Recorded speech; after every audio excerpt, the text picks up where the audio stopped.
hinihintay na lang po ng Department of Agriculture ang desisyon ng Commission on Elections o COMELEC sa planong pagbebenta ng 20 pesos kada kilong bigas sa Visayas at sa mga kadiwa outlet sa Metro Manila at ilang probinsya sa Luzon.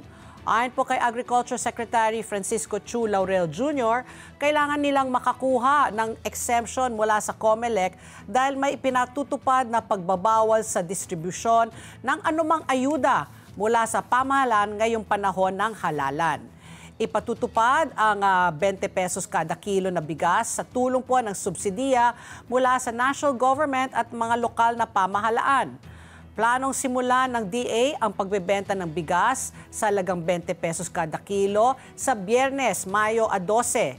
Pero kung Mayo 2 pala, May 2, Mayo 2. Pero kung hindi maibibigay ng COMELEC ang exemption order sa 20 pesos kada kilo rice project, mailulunsad na ito pagkatapos ng eleksyon. Pakinggan natin po ang bahagi ng pahayag ni DA Secretary Francisco Chu Laurel Jr. Actually, sa both events,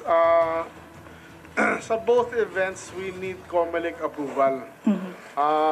But of course, kung sakaling hindi kami sa Cebu, kung hindi kami mabigyan ng COMELEC approval to sell, we can still launch without selling, di ba? Kung yung ilo-launch, kasi sabi ko rin ilo-launch dun sa Kadiwa na May 2, if we do not have the COMELEC approval to sell it, then after election. So sinabi po niya na susunod sila sa desisyon ng COMELEC at sisimulan ang pagbebenta pagkatapos ng eleksyon kung hindi sakali nga itong pahintulutan. Nagbigay po ang COMELEC ng partial exemption sa election ban para sa 20 pesos kada kilo na bigas noong nakaraang linggo. Kinailangan magsumite ng kahilingan para sa exemption ang mga local government unit.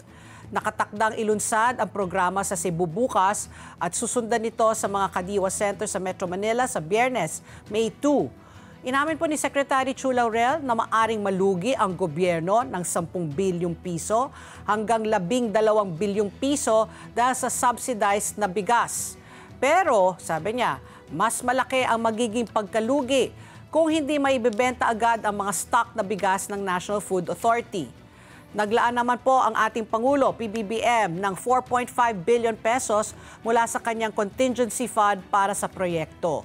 At para tanggalin ang mga agam-agam na panghayop ang ibinebentang 20 pesos kada kilo na bigas, tulad ng mga sinasabi ng mga kritiko nito, kumain po ng isinaing na NFA rice ang mga opisyal ng DA kahapon.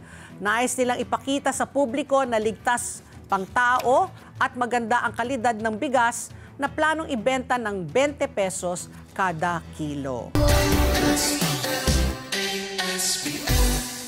Let's get together, Sunnet 25, Sunnet 25.